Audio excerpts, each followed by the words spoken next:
Good morning all. So without further ado, I'd like to just say a warm welcome to the board members of Veronica Lane and also to Sally. Nice to see you again.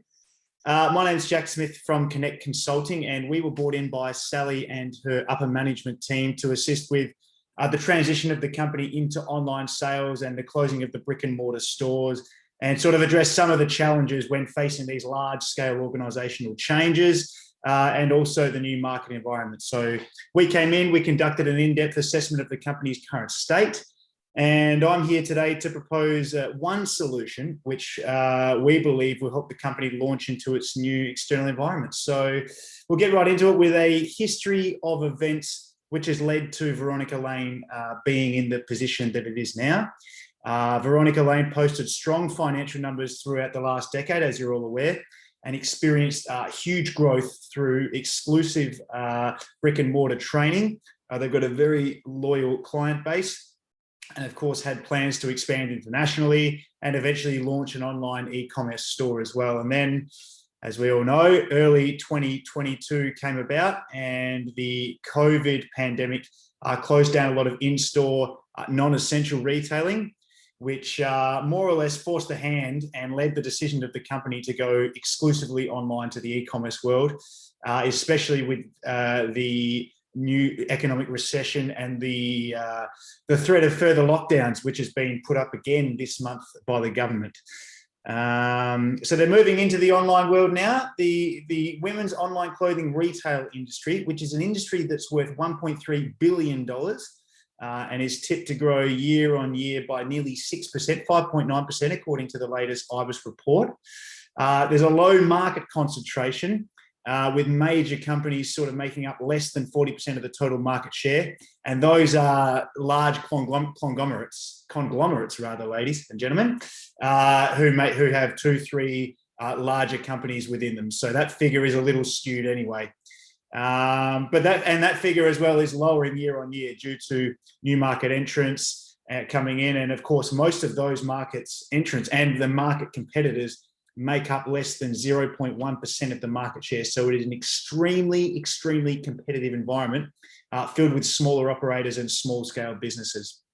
Another tendency in this industry is the lower profit margins as compared to in-store retailing.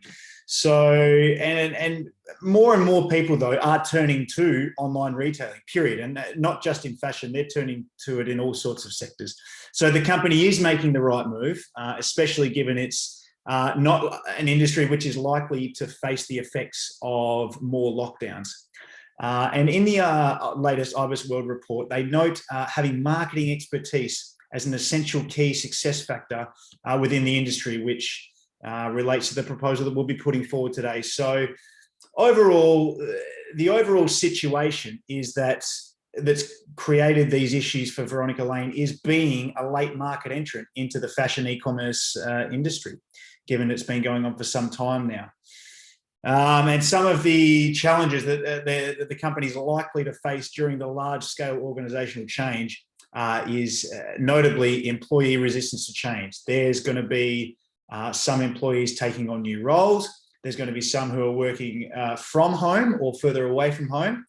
And it's likely to lead to a high staff turnover than what the company's used to seeing, just due to general dissatisfaction with the organisational change. There's likely to be a period of time where non-business activities are taking place while the company shifts its stock from the brick and mortar stores to one warehouse location facility. And there's also the requirement for upskilling staff, retraining staff, or training them in their new roles that'll be in the new business model. So referring back to the IBIS World's note there about having marketing expertise, it is hard to have that in a new competitive environment. So for the company to really gain traction in this industry, we believe there's two options. And option number one is headhunting and buying in existing marketing experts from the industry, which is very expensive long-term, and you'll be paying above average salaries. And those people are likely to want significant job security going forward if they're going to be changing companies. And the second option is implementing the use of artificial intelligence to assist in the marketing activities. And a lead into that is the EPR software, which there's EPR softwares available, which almost every company uses in the e-commerce industry to manage sales, to manage finances, statistics, and there are sort of, for any online retailing, and there are products which are tailored to the fashion industry.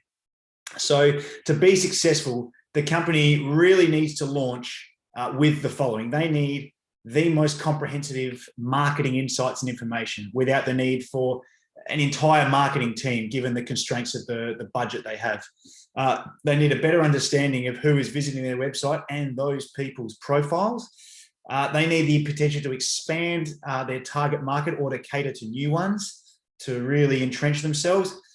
And they probably need to be encouraged to explore other products or services, which will lead to, all of these will lead to a better performance in sales.